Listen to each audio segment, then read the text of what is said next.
Bonjour Guy Birenbaum. Bonjour Nicolas. L'autre info au Canada ce matin. Oui, Slate présente un musée plus que surprenant qui vient d'ouvrir depuis le 21 mai justement, donc au Canada.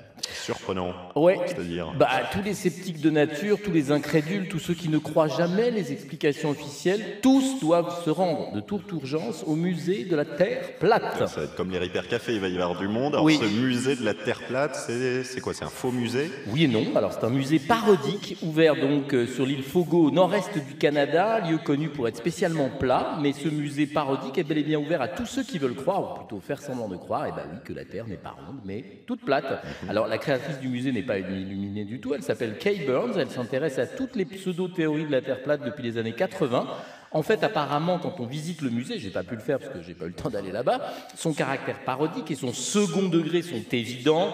Les panneaux indicateurs, les livres qu'on y trouve sont tous là pour feindre d'expliquer, et oui, que la Terre est plate.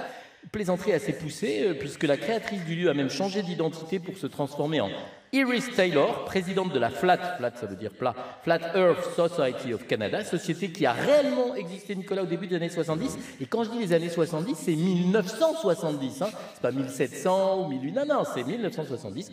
En tout cas, le musée accueillera les visiteurs tout l'été. Alors, je trouve que ce lieu pourrait inspirer les nombreux adorateurs de la théorie du grand complot, qu'on croise tous les jours. Ils ont développé ou trouvé sur le web des espaces dédiés à leurs pseudo-croyances. Alors, il y a ceux qui croient toujours pas qu'on va marcher sur la Lune, j'en connais. Ceux qui pensent encore qu'aucun avion ne s'est écrasé sur le Pentagone en septembre 2001, j'en connais aussi. Tous les négationnistes, tous les révisionnistes qui nient l'histoire avec un grand H et la remplacent par des thèses plus fumeuses les unes que les autres.